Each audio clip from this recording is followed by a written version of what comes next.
Hello everyone. आज की इस वीडियो में बात करेंगे डायबिटीज़ के बारे में। डायबिटीज़ एक ऐसी स्थिति है जिस समय हमारे शरीर में ब्लड में शुगर का लेवल ज़्यादा हो जाता है। खून में ग्लूकोज का लेवल ज़्यादा हो जाता है बिकॉज इंसुलिन प्रॉपर से काम नहीं करता। इंसुलिन का काम है शुगर को कोशिकाएं सेल टिश्यू तक पहुंचाना ताकि वो उसे एनर्जी के रूप में यूज़ कर सकें। लेकिन जब इंसुलिन प्रॉपर से काम नहीं करता, इंसुलिन एक हार्मोन का नाम है जो पेनक्रियाज द्वारा बनता है। पेनक्रियाज हमारी बॉडी का ऑर्गन है, उसके द्वारा इंसुलिन बनता है। एंड इंसुलिन का काम है ब्लड से शुगर को कोशिकाओं सेल तक पहुंचाना ताकि वो एनर्जी के रूप में उसे यूज़ कर सके। शुगर हमें जो भी हम खाते हैं जैसे कार्बोहाइड्रेट्स से ज़्यादा बनता है तो वो सीधा तो कोशिकाओं सेल तक नहीं पहुंच पाता, तो उसके लिए उसको इंसुलिन की ज़रूरत है। इंसुलिन प्रॉपर से काम नहीं करता, जिस जिस वजह से ब्लड में शुगर का लेवल ज़्यादा हो जाता है। एंड पैनक्रियाज किस तरह से इंसुलिन बनाता है एंड इंसुलिन किस तरह से काम करता है, इस पर पहले से एक वीडियो है। तो इंसुलिन का काम है टिश्यू तक शुगर को पहुंचाना। तो जब ये प्रॉपर काम नहीं करता तो उसमें शुगर का लेवल हाई हो जाता है। डायबिटीज़ की 3 टाइप्स हैं, type 1, type 2 and gestational diabetes. Type 1 को हम जुवेनाइल डायबिटीज़ भी कहते हैं बिकॉज ये मोस्टली बच्चों में एंड युवावस्था में शुरू हो जाती है। इसमें शरीर में बिल्कुल भी इंसुलिन नहीं बन पाता। जो हमारे शरीर की मेन पावर है इम्यून सिस्टम, वो किसी वजह से पेनक्रियाज के सेल को नष्ट कर देता है। पेनक्रियाज जिससे इंसुलिन बननी होती है, तो जिससे पेनक्रियाज इंसुलिन नहीं बना पाता और ये बच्चों में देखने को मिलती है, जिससे ब्लड में शुगर का लेवल हाई हो जाता है।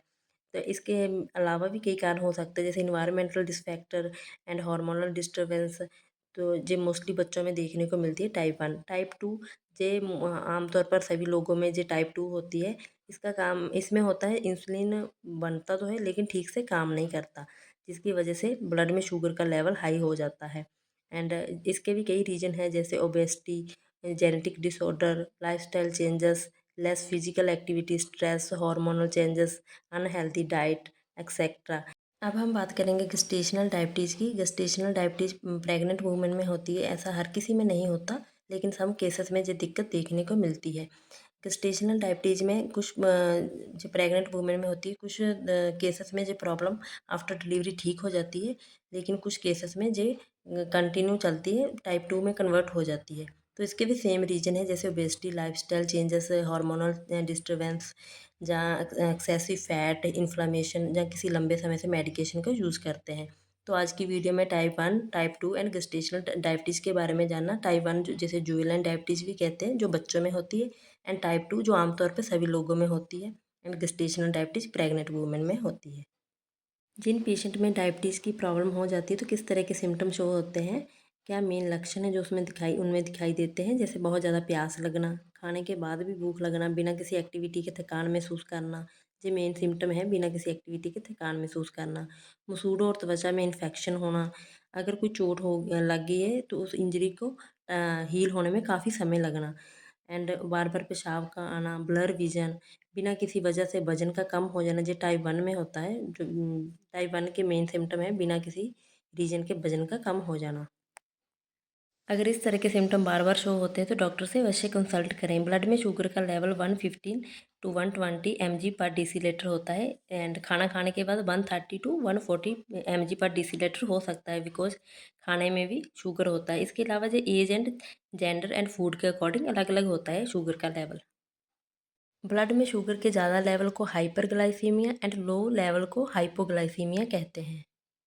डायबिटीज़ एक बहुत ही गंभीर समस्या है, इसे कभी भी नज़रअंदाज नहीं करना चाहिए। अगर किसी भी तरह के कोई सिम्टम शो होते हैं तो डॉक्टर से कंसल्ट करना चाहिए बिकॉज इससे ओनली एक ही प्रॉब्लम नहीं होती ना डायबिटीज़ की। इसके अलावा जैसे heart problem related to eyes, infection बहुत ज़्यादा फैलता है एंड जल्दी होता है उस पेशेंट में।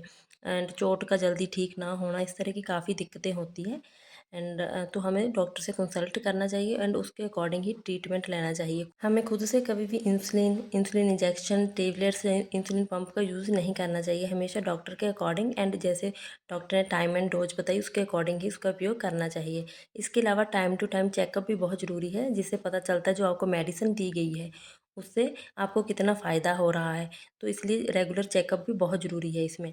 एंड सबसे जो मेन एंड इम्पॉर्टेंट बात है जो डायबिटीज़ को मेंटेन करने के लिए, जो ब्लड शुगर को हम मेंटेन कर सकते हैं, वो है परहेज़ एंड डेली एक्टिविटी में चेंजेस।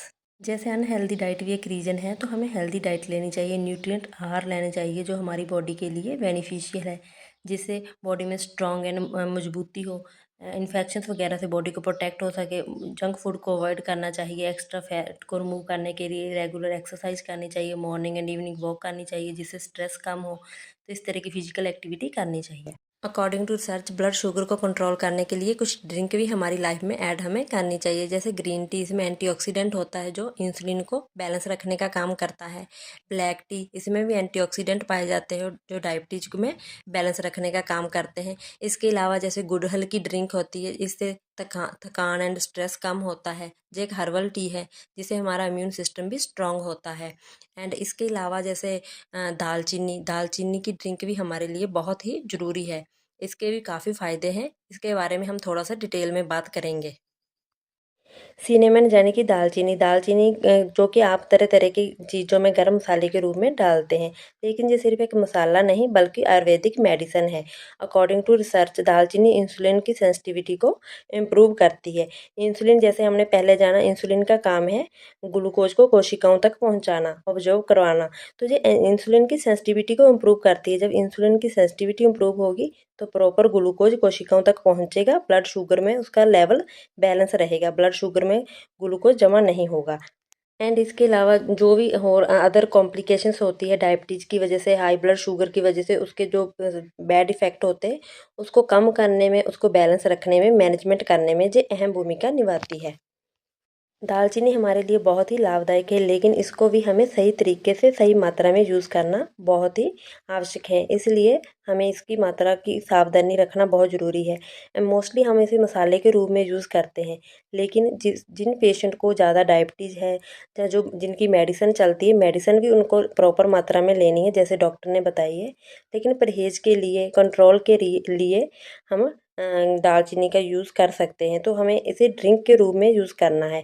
अगर कुछ लोगों को ड्रिंक सूट नहीं करता तो वो इसका पाउडर जैसे सैलड पर, दही में एंड ओट्स में इस तरह से इसका छिड़काव करके भी अपने भोजन में ऐड कर सकते हैं। लेकिन एक बात का ध्यान रखना है, दालचीनी का उपयोग ज़्यादा नहीं करना। इसकी ज़्यादा मात्रा हमारे लिए हानिकारक हो सकती है।